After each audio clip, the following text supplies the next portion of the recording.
Hey guys, welcome back to another episode of the Music Den. I'm your host, Armando Venditti. Hoping you guys are having a wonderful day and that you're all looking after yourselves and one another. Ladies and gentlemen, the gang are back. Before I get into the topic of another hopefully entertaining, insightful, and fun episode, which we love to do here on the Music Den, I want to welcome back to the channel Sagosh. How you doing, Sagosh? Doing good, Armando. Thanks. Thanks for being back. And the one, the only, the incomparable Ken Cheshire. How's it going, Ken? I'd rather be incomparable than, well, several other things, especially incontinent. I'm doing well, Armando. Good that you're back. You didn't have to use that word incontinent, but there you go. That's You can edit interesting. it out. That's fine. No, we're gonna keep it in. That's internet gold there, you know. That's like okay. Okay. Ladies and gentlemen, we are back with albums that are celebrating anniversaries. We are looking at albums that are celebrating their anniversaries in the month of May. We have two holdovers from our 50th anniversary episode, and we have one album that is celebrating its 40th anniversary. So, without further ado, we will jump into it. The first album on our list, we are going back to the month of May 1976, specifically May 31st, 1976, with the band Steely Dan. I believe you heard of them. We mentioned them, I think, once or twice on this channel. We are looking at the album The Royal Scam, again, released on May 31st, 1976. It is the band's fifth release, recorded from November of 75 to March of 76, produced by Gary Katz, who I do believe produced all of their albums, their studio album output, released through ABC Records. ABC Records would eventually be bought out by MCA Records in 1979. The album has an overall playing time of 41 minutes and 12 seconds, a massive playing time. I say that tongue firmly planted in cheek, and features a single, Kid Charlemagne. But I'll give my opinion of this release at the very end, as is customary with these episodes. Who shall I pick on first? Ken? Thank you, Armando. You're very I welcome. have both on X and here on the channel. I am a self-professed Steely Dan fan. Uh, I first was introduced to them with the Pretzel Logic album, Hmm. Hmm. and I didn't immediately buy all the albums at the time. Um, at that time, didn't have a whole lot of spare disposable cash, but of course, I would eventually, yeah, invite in, yeah, get them all. But this one is a logical progression from the previous album. It's really nice when I look at their albums sequentially, chronologically. I I can see a pattern, a definite progressive pattern throughout their albums, and this is a logical step. It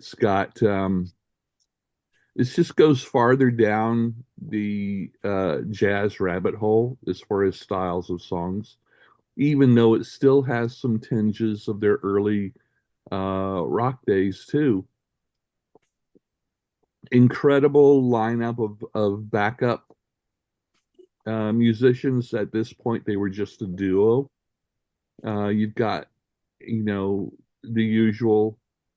You got Larry Carlton, Chuck Rainey, Bernard Purdy, and then you've got some excellent background singers that include Michael McDonald and Timothy B. Schmidt, former of Poco and the Eagles. Yeah, yeah. Um, Kid Charlemagne, the single, strong opener, very funky. opener, moves on to a very horn-driven, great song, The Caves of Altamira. Uh, Don't Take Me Alive is I think, a particular favorite from Steely Dan fans. Hmm. It's got some of Carlton's most fiery guitar work. Just amazing. It's a hard rocker, so to speak. The Steely Dan is known for their songs being from the point of view of a rather shady character, Hmm. and this is one of those. It definitely fits in the '70s when it comes to imagery. Um, Although personally, I find the sound of this album um, is not steeped in '70s production flavors or whatever you want to call it. To listen to this out of context, not being familiar with it, I personally would find it difficult to pin it down. Um, Hmm. if I did pin it down, it would be because of counting out certain factors. Okay, there's no disco songs on this.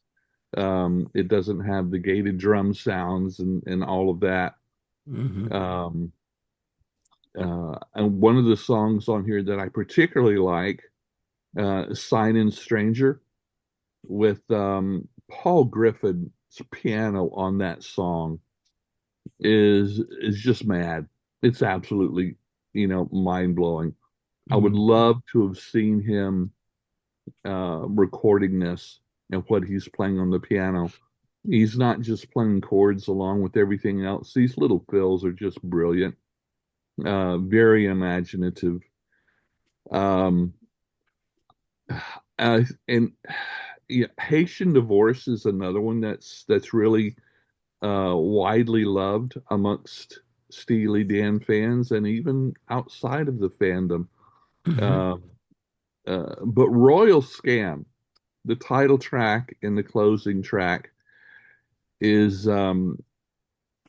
largely pointing in the direction of where they're going. It's a longer song. Six It minutes takes and change. Yeah. Yeah. Yeah, it's taking its time. It's broad. It just sprawls out. Um, it just calls you just to kind of take a wee bit of a longer ride, but sit back Hmm. for the ride. It's not fast paced. It's not a hard rocker. It's a slow cooker, is what it is. And of course, a lot of the subject matter of these songs um, are really masked in very creative lyrics and imagery and all of those things. Royal Scam being a take on um, success and industry and whatever. Royal Scam. Yeah. Um, Whatever comes and, along with and it. yeah, and so you can take the songs that cover for face value and still enjoy it, or you can go into a deep dive and see where we're going. Subject matter, I'm not going to talk about the Fez, but except it's mostly instrumental. I'll leave that subject matter alone. It's just a Go on. perfect album within a near perfect catalog for this band. Yeah. And for those that have never bought Steely Dan, a good way to get, and this is Steely Dan Phase One, which goes through Gaucho, and then there was a break before they would make more albums. There's a Hmm. great box set out there called Citizen that contains all of these Phase One albums. It's a good deal. I think it's still in print, so you could get it for a good price. The albums are not remastered, but I don't think they needed to be because they were the technology at the time. They sound incredible with the original mixes and masterings. Anyway, I'm yammered along enough about this. Royal Scam is just a great album, period, and it's specifically a great Steely Dan album for me. Okay. All right. Thank you so much for that, Ken. Sagosh, your view on the rail scam? I have been also a Steely Dan fan for a pretty long time. But interestingly, the Royal Scam was one album that in the initial years, for whatever reason, I was not able to get my hands on. I had picked up most of these Steely Dan albums on tape or vinyl in the 90s. And those being days when you did not have unlimited access to the internet and streaming, you you had maybe like 30 or 40 tapes at home. So you just It's a, yeah. kept playing more and got very well acquainted with the music. So I could say that for sure about most of the other albums, except maybe Countdown, which I bought a little later on CD. Yeah. But the first few albums and Gaucho, I was well familiar with at this point. But Royal Scam is one album that I somehow never came across. And it was only, I think, in the mid 2000s when I picked up the Citizen Steely Dan box set that I actually got to listen to the album in full. And as a result of that, it's probably the Steely Dan album I have listened to least, um, among the initial set. And maybe it's because of that, or maybe it's the music itself.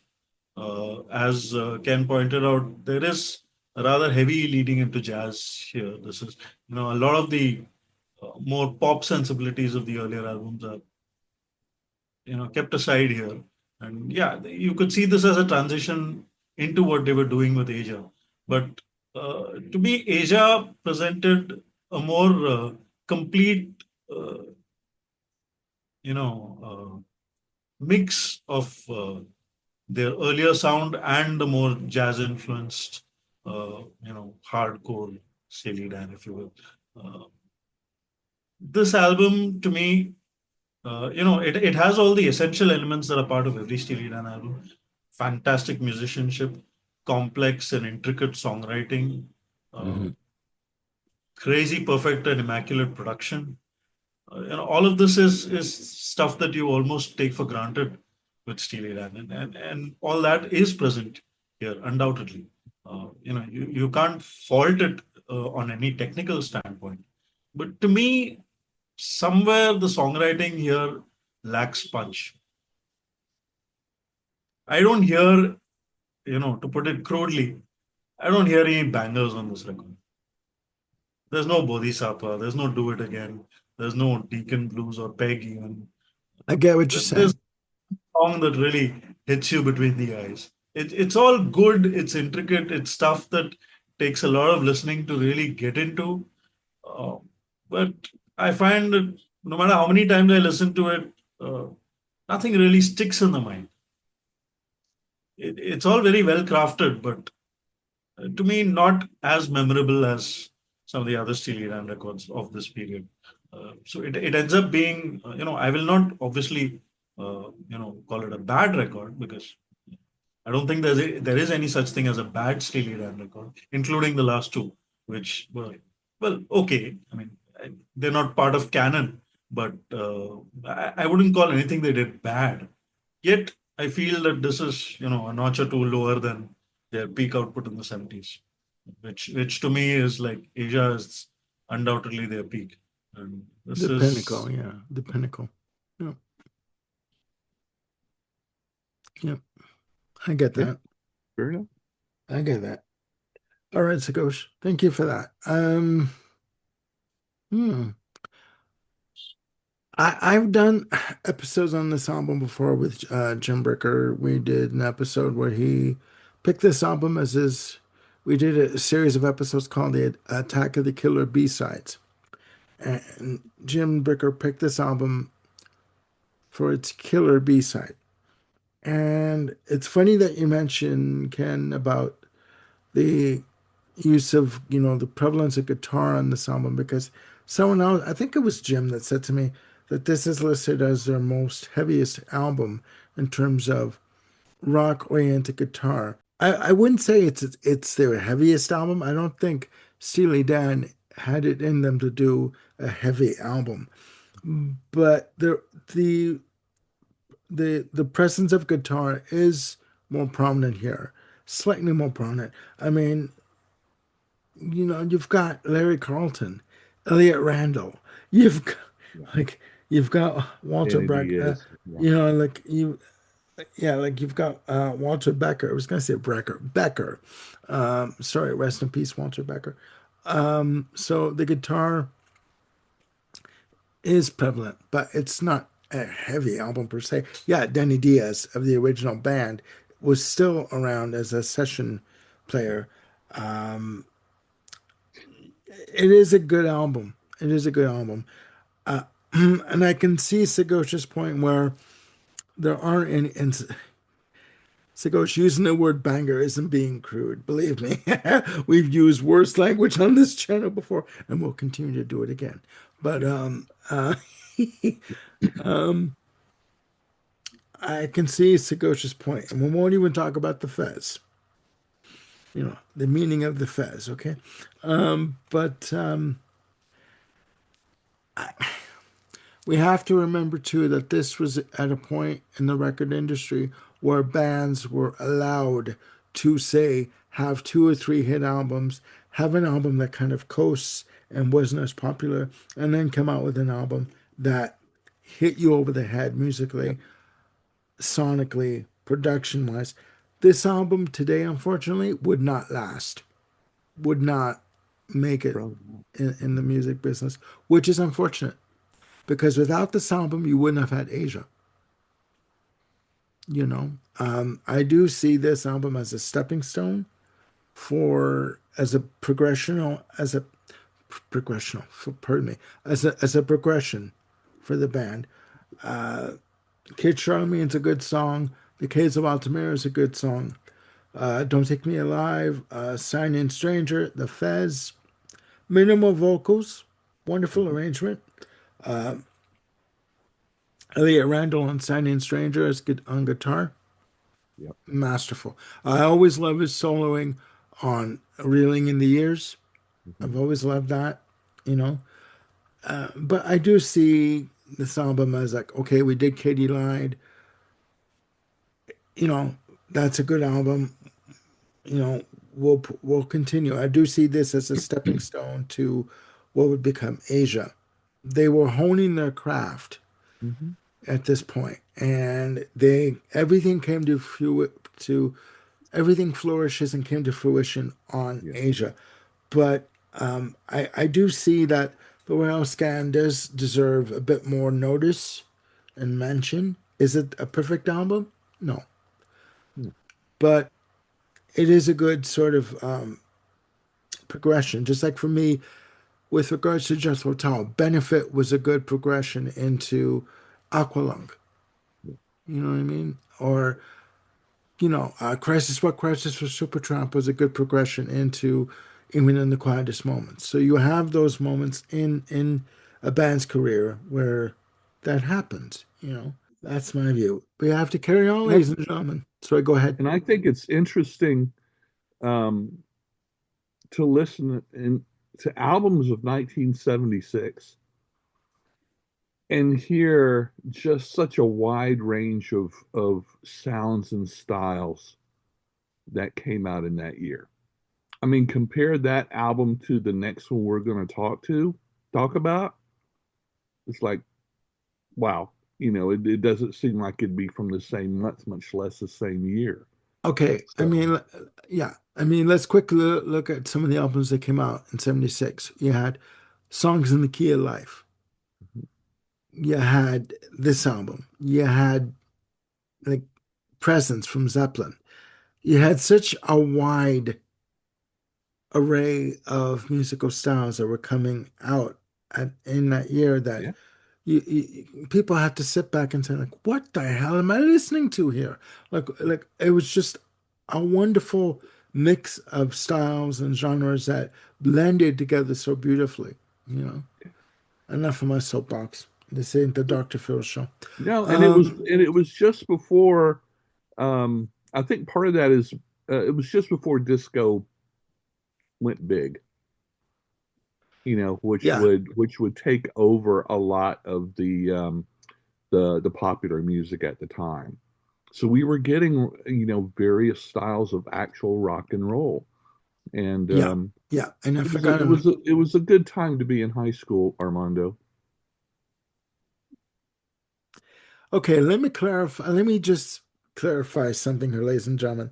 The reason why I grimace or I chuckle when we talk about how old we were is that when most of these albums came out, when the old curmudgeon that we know as Ken Cheshire was 16, 17, 15. I was 5, 6, and 7. And I remember this stuff coming out then. So Yeah, we joke about the age but difference it's different. between Yeah, us, okay? yeah. But We just okay, it's an ongoing joke. yes, We have. yes, it is. It is. I'm not laughing at Ken. I'm not making fun of him. I'm Yeah. just laughing at the fact that even though we were so far apart in age, we liked the same music at the same time. Well, and Okay. not just that, but and especially with Shigosh here, Yeah, we're looking at music from different perspectives, exactly. just age chronologically, Exactly. and that's one thing I Exactly. love about doing these videos. Um, and for me, Royal Scam, I agree with you, Shigosh, 100%, what you're saying, but I've been listening to this album since probably 79, maybe. So this is one of those albums that I've lived with so long. It is there's a if you broke open my body and looked at my DNA, you'd see a strand, you know, a large strand that's Steely Dan, and you'll see a small strand of DNA that's the Royal Scam. So I admittedly on a lot of the albums we talk about, I'm biased. I cannot be objective because I've lived with it for so Yeah. long. Yeah. And just a So quick but I and love this. just a quick note before we move on to the next album. Another album to mention from 76, Hotel California. As massively commercial as it was, as much of a musical juggernaut that it was, and yes, I get sick of hearing Hotel California on K97 here in Classic Rock Radio here in Yeah, Edmonton. yeah. Play another song off that album for a change. It Yeah, it was a massive hit. It was an album that was a part of the DNA of Oh 76. yeah, So, yeah. And heavy. another quick footnote.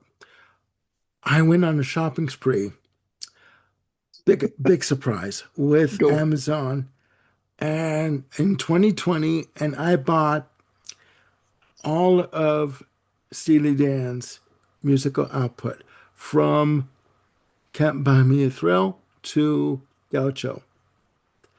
One day, and this was during the pandemic, one day I was taking a nap because I had COVID and I was sleeping a lot. Bob comes in the bedroom with a stack of CDs, like yay high, all wrapped up in packages. He says, "Did you go shopping?" I said, "Well, duh." Like, hello. That was all the Steely Dan in one package. Nice. Guilty as charged. Nice. Yeah, Okay. that's a good way to spend COVID for sure. Hello. It was $110. Excellent. That was a good deal. Anyways, Excellent. moving on, ladies and gentlemen. Our next album that we are discussing is from the one and only Jeff Beck, called called Wired. Released in the exact date in May is not known. Released in May of 76. It is Jeff Beck's third solo release for Epic Records. The album was produced by George Martin, Sir George Martin, Chris Bond, and one Jan Hammer, who was a frequent collaborator with Jeff Beck, with a total playing time of 36 minutes and 51 seconds. Instrumental jazz fusion album, wonderful. I'll give my review at the end. And I shall note that another well-known collaborator on this album is one Narada Michael Walden, sorry, who would go on to produce such artists as Whitney Houston, Aretha Franklin in the 80s, but in the 70s, killer drummer. And I don't think people give him enough credit for that. And he was also featured on the recent Journey release, studio release. But we won't go into the debacle known as Journey. We won't go there. But I'll give my opinion on Wired at the end. Let's switch it up a little bit. Sagoish, what is your view on Wired? This, frankly, guitar music and jazz fusion are both a little bit out of my general listening sphere. So I admittedly had not listened to any of Jeff Beck's work before this, but I always had a lot of respect for him based on one song that I had heard, and that is from his 1999 album, You Had It Coming, and that's the cover of Nitin Sawhney's Nadia. It is a song that's completely and totally Indian classical in its structure. And, it just has a little bit of, break beats and things like that. But, the melody, the singing is completely Indian classical, the inflections, the, microtones, whatever you want to call it. And to hear someone who is not from that culture reproduce those nuances of the vocal so perfectly on guitar, which isn't even an instrument intended for Indian classical music.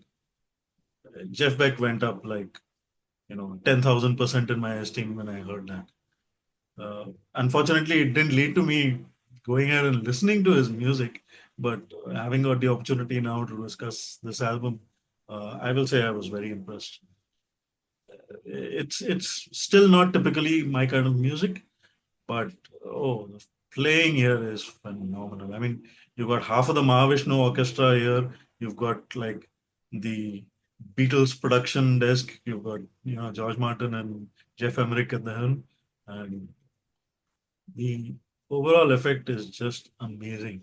The band cooks. The the grooves are absolutely insane. I mean, when you listen to the opener, Lead Boots, it's just relentless. It's The way smoking. the rhythm just keeps going.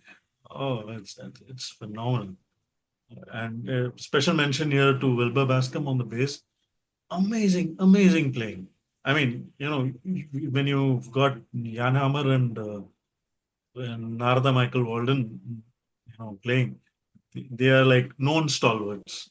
But Wilbur Bascom was a new name to me, but he stands up right there with these guys, and such a superb rhythm section he builds up with Walden, and with Beck just going nuts over it all. The best thing I liked about this album is that Beck just is not into the notes per second kind of Olympics. He doesn't play with restraint. He doesn't overdo it. He does things in a way that doesn't absolutely fill up the space.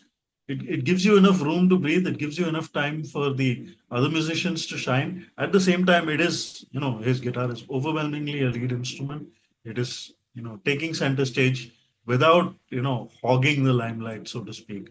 It's a very collaborative, very band kind of effort, and it switches moods so completely, so perfectly. Especially, the track I would like to highlight is Sophie, which just effortlessly goes from Yeah. a more gentle sort of start to something wild, and it just keeps hopping back and forth on these modes. The playing is just amazing.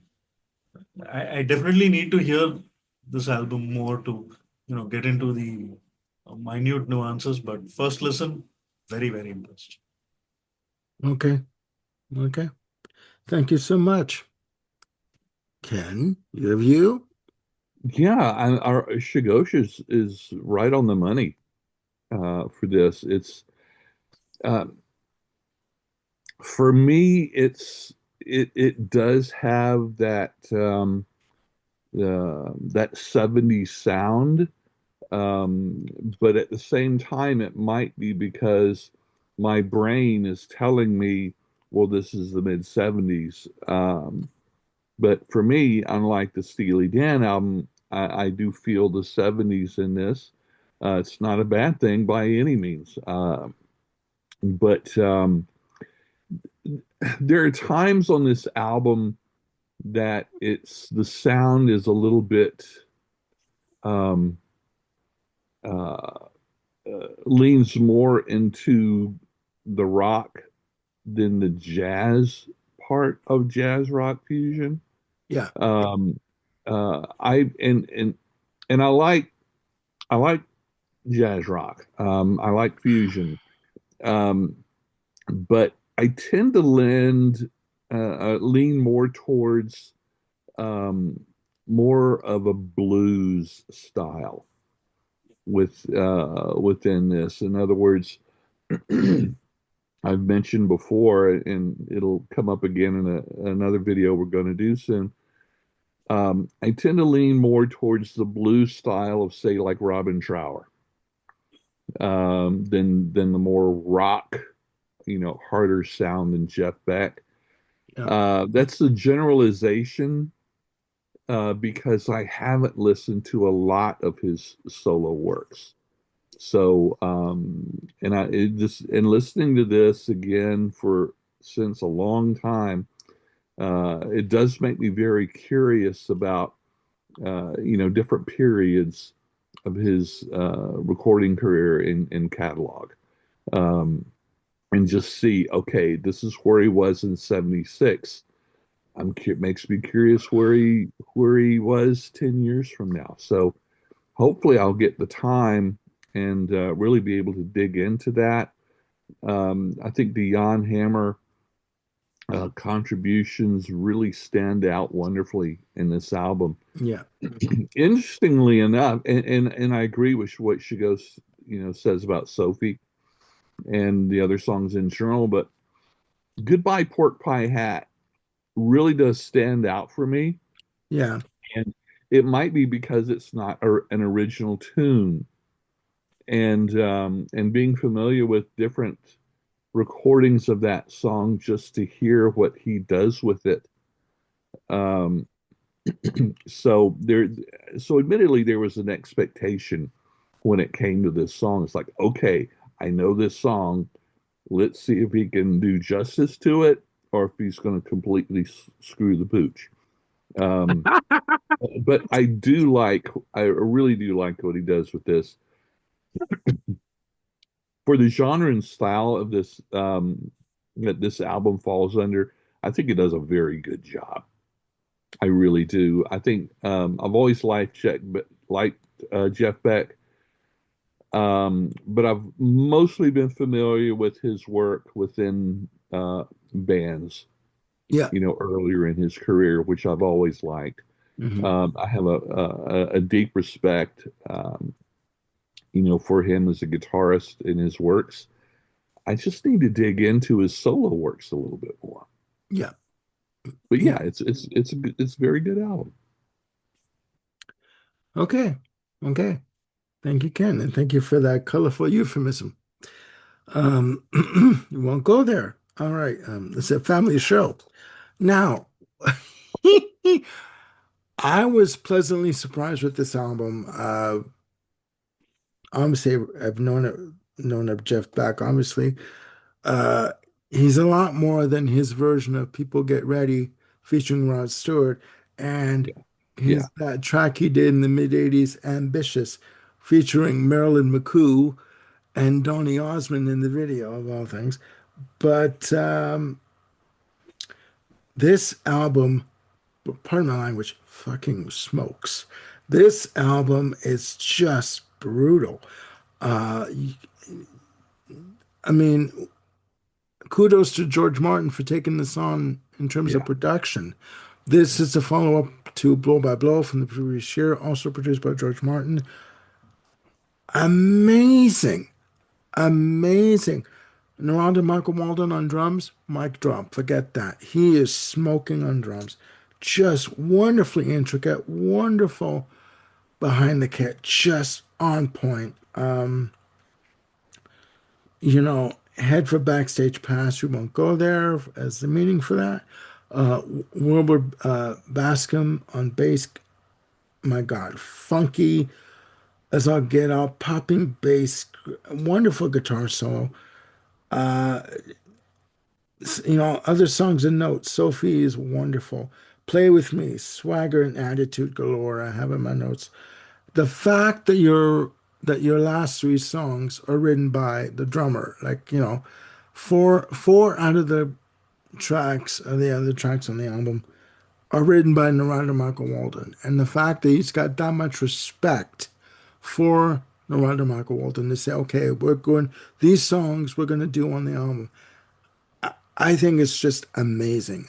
His tone on this album with guitar, sorry, is just exemplary. It's wonderful. It's lush. It's rich. It's textured. But at the same time, he kicks ass. You know, and he would go on to do a live album a year later with Jan Hammer. Jan Hammer is not just for soundtracks. Okay, I'm sorry. He he's got an ability on keyboard and synthesizer that is flawless. And if you want an album that musically kicks you up the backside, this album is for you and just keeps you guessing on what's going to come next. This album is for you. Please check it out. Please check it out. I think it's just wonderful. And it's made me want to check out more of Jeff Beck's solo stuff. Um, I think it is simply magnificent. We have to carry on, ladies and gentlemen. Ken, do you have any more to add or? Okay. Okay. You're on mute, by the way. No, I'm not. Okay, there you go. Okay. All right. Our last album in our listing, ladies and gentlemen, our third and last album is celebrating its 40th anniversary, the one and only album celebrating its 40th anniversary. Let's talk some Peter Gabriel, shall we? And with the release of So, I do believe you heard of it, released on May 19th, 1986. It is Peter Gabriel's fifth solo release. He is coming out with a new album later this year at some point. Yeah. More on that later. So was recorded between February of 85 to February of 86. Produced by Peter Gabriel and one Daniel Lanois. I do believe you heard of Daniel Lanois as producer. With a playing time of 46 minutes and 21 seconds. Released through Charisma, Virgin, and Geffen Records, respectively. Featuring the massive hit Sledgehammer, Don't Give Up, Big Time, Red Rain, In Your Eyes, Need I Say More? Ken, your view on this release? Yeah, this is a monster album. Um, I think Red Rain is a good opener for this album. They could have easily opened up with Sledgehammer, but uh, I think it was, to me, opening up with your hit single.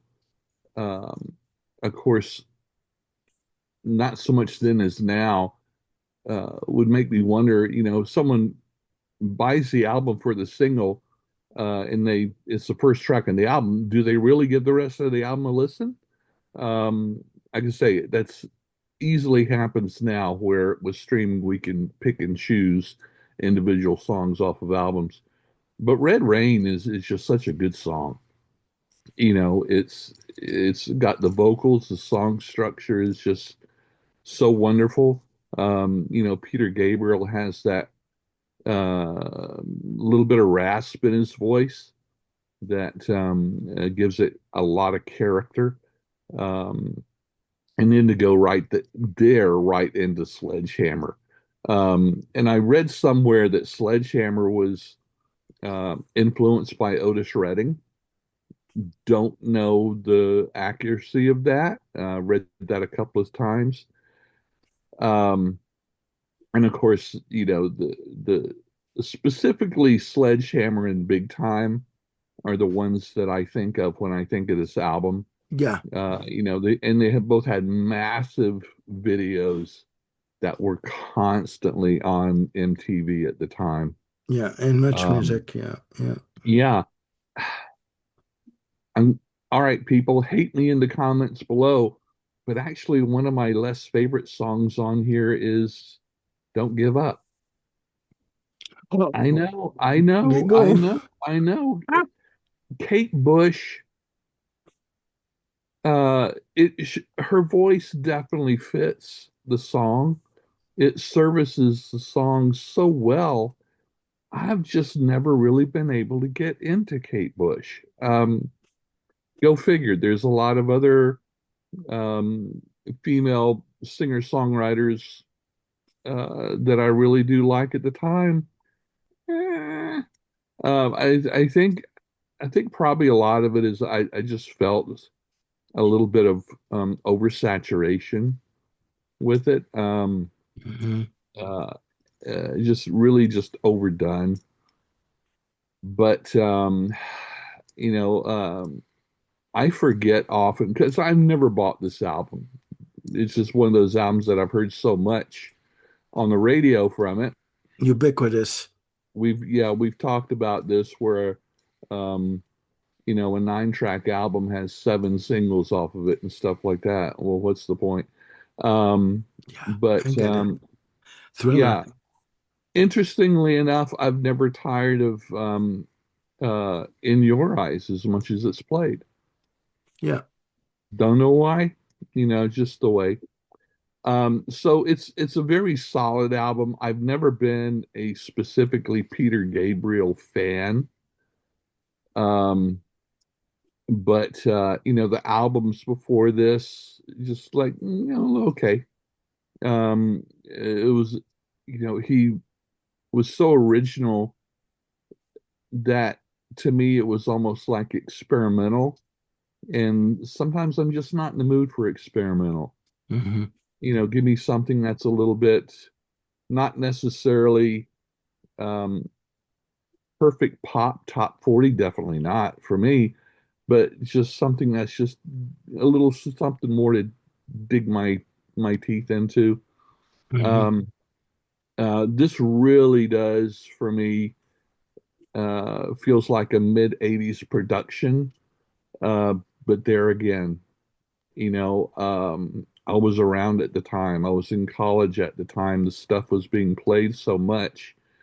Again, I can't be totally objective because that was at that particular time in my life. And Hmm. but I think it's definitely a good entry level for those that aren't familiar with Peter Gabriel. I imagine there's probably a lot of fans of this album that this is their only Peter Gabriel album. Good chance of that. So, Hmm. and that's fair. You know, um, he probably made a lot of money off this album, and good for him. He earned it with what he did with it. So, definitely a solid album. It's not a perfect album, but like I said, very good, very solid. I think it's earned its place in music history. Okay. Boom. Boom. Mic drop. Okay. Start your hate mail right now and send it to Ken Cheshire at dot dot dot. Okay. Yeah, Now, it's your opinion. curmudgeon. Old curmudgeon. That's fine. It's your opinion. All right. So go your view on so. As with probably a lot of people at the time, this was my introduction to Peter Gabriel. We got the video of Sledgehammer on TV, and like it was something unbelievable. I didn't actually get around to listening to the whole album until a lot later. I think probably sometime in the 2000s. But these two songs, Sledgehammer and Big Time, were all over, my stereo in the 80s. Uh, and yeah, I mean, in the light of that, you have to say those two songs present a very lopsided view of the album. They are very unlike the rest of it. They are the two sort of goofy movements, if you will, on the record, and the rest of it is very serious, very intense. Uh, Most of the songs, apart from these two, are very, very emotionally loaded. Particularly Red Rain, Don't Give Up, In Your Eyes. I mean, these are just like brimming over with emotion, uh, both in the arrangements and the way uh, Gabriel uses his voice. He's got this effortless way of slipping into falsetto and returning. It just gives you that emotional thrill the way he does it, and it's a skill. Falsetto has been used like overused to death by now, especially in indie music and stuff. But there are a handful of people who can carry it off beautifully, and I think Peter Gabriel is one of them. Uh, those songs that I got to know much later present such a different side of this record. And then you also have a couple of very experimental kind of tracks. Uh, well, I think only one of them was on the original LP. That's Milgram's Experiment. We do what we told, which is a very grim sort of uh, not exactly dystopian in the sense that this was real. It wasn't part of some imagined future, but uh, just the idea of the experiment and you know translating that into song and having this ominous chant of "We do what we're told" as a complete submission to perceived authority. Mhm. When you read about the experiment and its repercussions, the way it's presented is very, very chilling and grim. Uh, it's quite a moment. I mean, it may not be the most musical moment on the album, but it's a statement, all right. And also the CD bonus track, apparently, they were doing these kind of things in the 80s to popularize the CD, I guess. So we had This Is the Picture with Laurie Anderson. Again, a very experimental track, but Yeah. you know, in its own way, it has a groove. It has it's catchy in its own right. And throughout the album, the musicianship is so good. You got people like Tony Levin, Jerry Marotta, uh, Manu Katché, Stuart Copeland stepping in on drums for a couple of tracks. The sound is immaculate. In many ways, I would compare this album to Kate Bush's Hounds of Love, in that both albums presented a very well produced friendly sort of option for artists who are not that easy to for the mainstream audience to grasp. So I would say both these albums stand side by side in the sense that both of them have at least a few tracks that can be considered accessible and can act as a gateway for people to explore them more seriously as artists. And at the same time, they're not giving up their artistic integrity. The rest of the album is full of their own very creative ideas and experiments. So in that sense, and I think both of them were also successful similarly, and sort of a launch pad for both Peter Gabriel and Gabe Bush. So in that sense, I think they are quite similar albums. The production, while I will agree it is a bit 80s, I mean it's recognizably 80s, but to me the only song after all these years that has sort of aged poorly is probably Big Time. That's one song that even as a song it didn't really have that much to offer. I mean it was more about the whole packaging with the video and everything, something so astounding visually that you kind of tend to forget that the song itself is mediocre at best. Mhm. While of course the playing is phenomenal, but there isn't that much to the song in comparison to the rest of the album. But I think most of it has held up very, very well. And while it's not my favorite Peter Gabriel album, that will always be Melt for its sheer, ingenuity and innovation and starkness in its own way. The way he plays around with emotions, with sounds, with ideas on Melt. I don't think he's ever approached that again in his career. But having said that, this is probably a very worthy second or third place. It's a fantastic album and very much in the canon. Mhm. Okay. Well, thank you very much. Um, my view on this album, well, I've heard Sledgehammer and Big Time and Don't Give Up so much that I've focused on, and In Your Eyes, that I focused on the other tracks on the album. There's just there's just those albums that you know the singles so well that you just want to focus on the album tracks. I think that this was a good combination between pop, art pop, and world music, like world beat music. First of all, the list of musicians: Jerry Marotta, again, contributing, Tony Levin, Stuart Copeland, Kate Bush, Laurie Anderson. You had a bevy of well known musicians and vocalists who contributed to this album.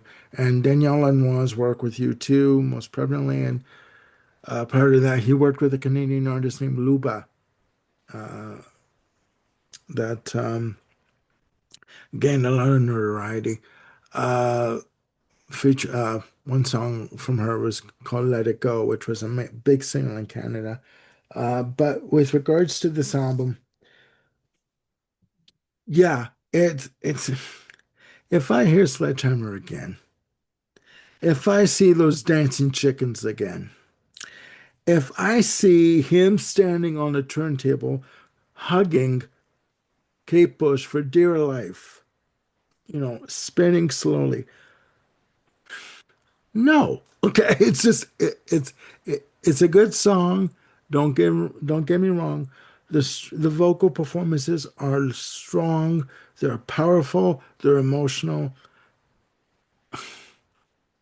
Enough.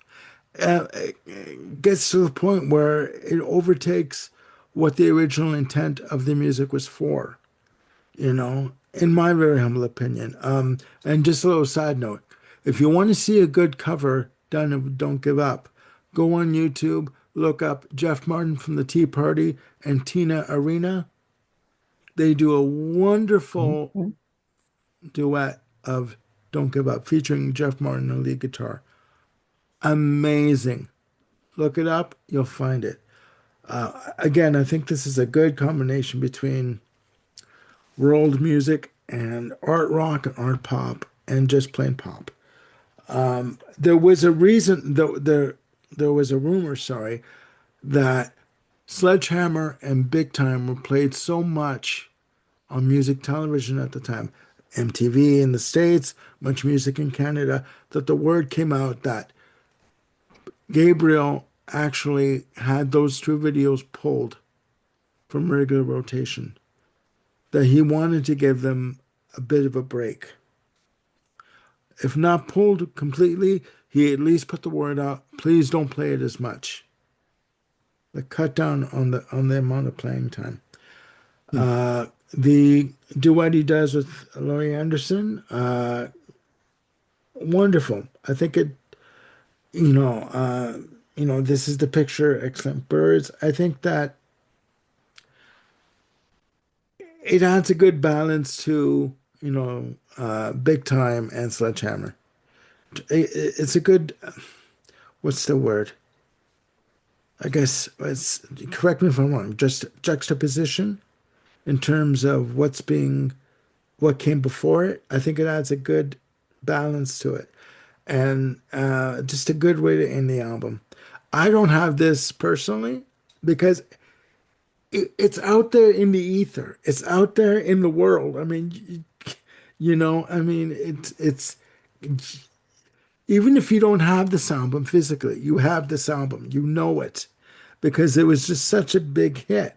And at the same time, too, artists like Gabriel and Sting and U2 were doing these amnesty concerts. That is, it got to the point where you thought enough. Like enough was enough. It's not that it's a bad album, it's a good album.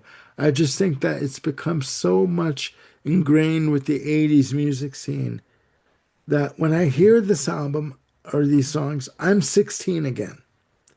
Yes, I said 16, and Ken was 52. No, sorry, 30 something, okay, or 20 something at this point, okay. But I mean, I could see after listening to this album and listening to these songs after a while that that you needed a break from the Peter Gabriel merry-go-round that was going on at the time. And I could see the casual fan having this album in their collection. Okay. Would they carry on with Us and Up? And would they listen to Birdie that came out before? Probably not. This was part of the zeitgeist that was 86, Yeah. you know? Anyway, enough of my going off and whatever. Right. It's just, it's my opinion. Any more comments? Any more uh, observations of these albums? So there's a very good classic albums documentary on So, and there's an interesting point that Peter Gabriel made on that, where he talked about how the limitations of vinyl as a format led to what he considered to be a sort of missequencing of the album, because apparently he wanted it to end with In Your Eyes. He wanted it to end on a more hopeful and positive kind of note. But Hmm. being what Hmm. it is, to avoid issues, and In Your Eyes being such a big single, to avoid issues with inner groove distortion and things like that, they Yeah. put it on side B instead. So you wound up ending with Milgram's Experiment on the vinyl, which is a very, very gloomy place to close the record. And apparently Gabriel wasn't happy with that for a long time. Yeah. I need Yeah. to watch that. Yeah. Yeah. I need to check that out as well. And also, a little side note, I didn't even know In Your Eyes was a single. I mean, In Your Eyes, you know, wonderful track, wonderful percussion, wonderful sentiment. People know it as being on the Say Anything soundtrack. It's a meme song more than anything, actually. Sad to Exactly. Exactly. So the meaning of the track basically has lost its meaning. Yeah. The potent message of the song Yeah. has lost its meaning overall. Because of I guess being tied to Say Anything, John Cusack with the boom box over his head, can I put this down? This is heavy, kind of a thing. It's like Yeah. I'm gonna drop this on my foot, kind of a thing. But yeah, yeah, it is what it is, right?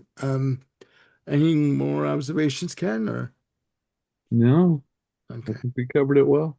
okay, all Really, I right, think the fact that In Your Eyes became this whole, pop culture thing for an artist who was really before and after this was as removed from pop culture as you could expect. So it's a very rare moment for somebody like Peter Gabriel to get into that space where, I mean, it's not a tribute to him in any way to, have him as part of what is essentially a pop culture meme. But at the same time, you have to admit it's that one moment where he sort of transcended everything else in his career and oh became yeah, part of a very, very mainstream pop culture. Yeah. oh yeah, It's just I an yeah, artist that breaks through, and then to his credit, I would say he managed to sort of hit that moment, grasp it, and I guess just take the money and go back and do what he wanted anyway, which is well, amazing. I mean, it takes a lot to achieve this level of success and ubiquity. In the middle of the 80s, where you're already, a sort of veteran artist in the sense that you're not native to the 80s. You had a whole career in the 70s. So it's very unusual for an artist to hit that kind of a sweet spot in the 80s. And then, to just go back and say, I'm not doing this anymore. And he took Yeah. what 6 years to make another proper record, and in between he's done like soundtrack work and yeah, experimental music. yeah, Good point. Yeah. yeah. I mean, Started like WOMAD, and it just tells you, he was absolutely a consummate artist. He really wasn't into the commercials of it, and that's No, really to his credit. Takes a no, lot to walk away from all that and say, no, I'm still going to do what's important to me. no, you're right. And what I just, I just remembered a parallel, like a comparison. Sorry, David Bowie. I mean, let's look at the just quickly. Let's look at David Bowie, where he had a major hit with "Let's Dance" in 1983, working with Nile Rodgers, and he basically told Nile Rodgers, "I want a hit. I want a top 10 hit. I want to hit the dance floor. I want to hit the mainstream." And then basically regretting it, where he felt that his albums afterwards, like Tonight and Never Let Me Down, I have said this before, it annoyed him to his very core that he allowed other people to arrange those albums and he couldn't get out of that funk that he was in until he formed Tin Machine in 1990. Mhm. Whereas Peter Gabriel, so was his major hit. You cannot deny that. But Gabriel was able to sort of dip his toe in the mainstream stream, as it were, lake, and just sort of get out of it again. I'm like, okay, I did that. I'm moving on, and Yeah. go on effortlessly and seamlessly go from so to Passion to the other soundtracks he was doing, and then come back with Us, right, in 1993 and continue. So it's just very interesting how two artists who were no strangers to success, but had very different experiences with it, right, and handled it very differently. You know, I think a fairly similar comparison from around the same period could be made with Springsteen and Born in the USA.